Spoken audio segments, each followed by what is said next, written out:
It's been a long time that I wanted a 7¼ inch circular saw to make jig for all sorts of things. And the WoodStarter sent me this one to test and review, so I'm going to do it by making a Tenon jig from it and then using the jig to make a tenon. This saw comes with a 4 amp hour battery, which will be plenty for most small to medium projects without running out. It has this guide that I don't usually use, but it'll be part of the jig today, so keep that around if you're following along. The saw goes from 0 cut depth, which is going to make making this jig much easier. The dust board fits my DeWalt vacuum, so I'm happy about that. That's always a plus, and I'll definitely be plugging it to that when cutting. Now let's get to building this jig right away. I've got those plywood squares that you might have seen me use to make jigs before. They're perfect for this. Here I'm measuring to make sure it's enough for the jig, which it was. I'm going to cut this one in half.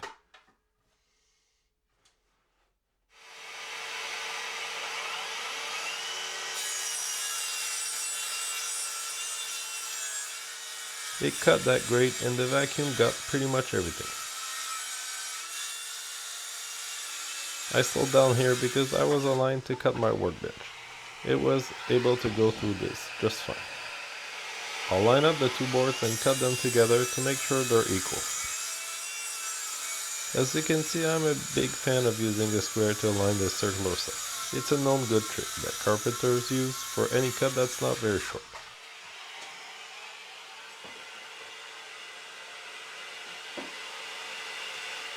As part of my collection of WoodStarter tools, I've got this awesome brad nailer that you've probably seen me use often. Well, here it is again, perfect for jig making.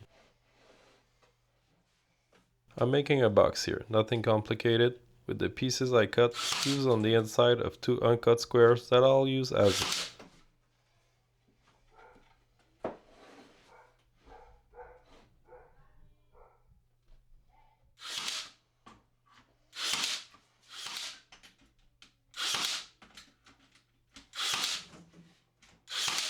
Now here, we want the saw to come really close to the side, but it'll be adjustable, using the metal adjuster from earlier, but we'll only use it to hold onto the tool, not for not so great stability.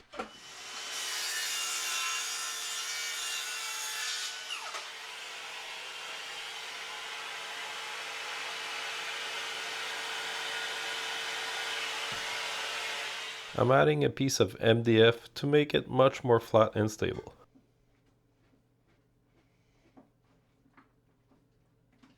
Here I'm adding another piece of MDF under. It's better, but as you'll soon see, not perfect. All good jigs need to get tried before they reach their final form. This one will be awesome in the end. Watch and see.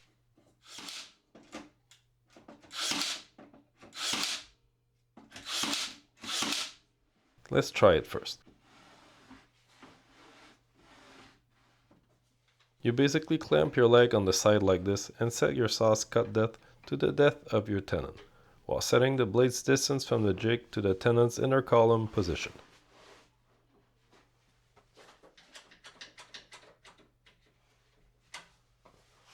Now just cut through the piece like this, unclamp the piece, rotate it 3 times, and then you have an easy to cut part left to remove with a solid tenon ready to insert into a mortise. I plan to make a really cool table with this, probably by the end of the weekend if I have time, or else early next week. It'll be on my channel, subscribe to see it, it'll be really nice.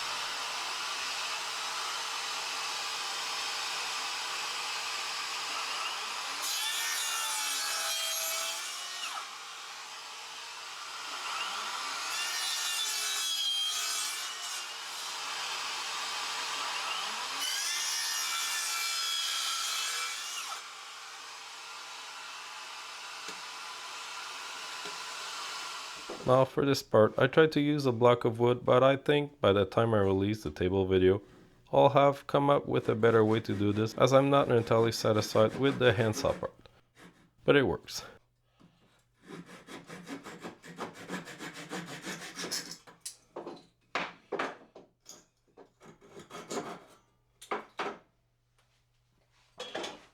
Now I have a new set of chisels that I'm excited to use for this. Let's make a quick mortise to try this. Trace the general shape you need, then with a drill bit remove most of the material and finalize with chisel until you have a tight fit.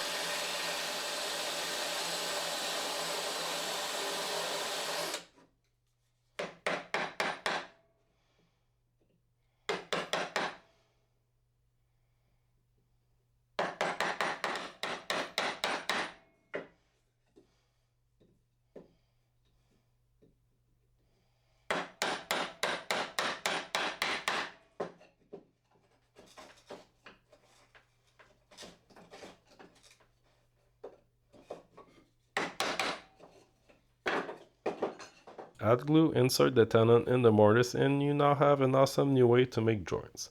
Better than pocket holes, in my opinion, dowels also.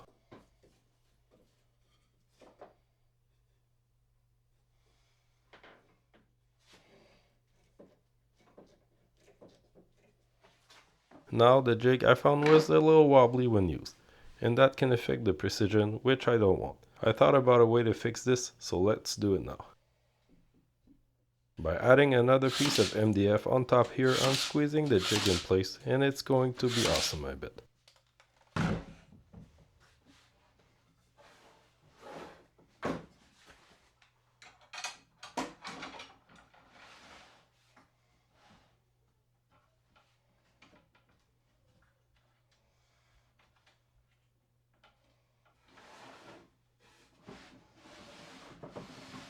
Oh yeah, that works. It's ready to make a table. Make sure to subscribe, I'm really trying to up my level without spending more, and I think those tenons are it. Here's a few more traditional cuts, with this awesome little saw, thanks to WoodStarter for sending this over. I love it and I plan to make a bunch of jigs for it. This saw has no problems doing regular carpentry work, cutting 2x3s at an angle or not, but check this out. This hardwood 3x3 made of ash is very hard and too thick for the saw, but I'll cut it without a problem by just rotating it between cuts.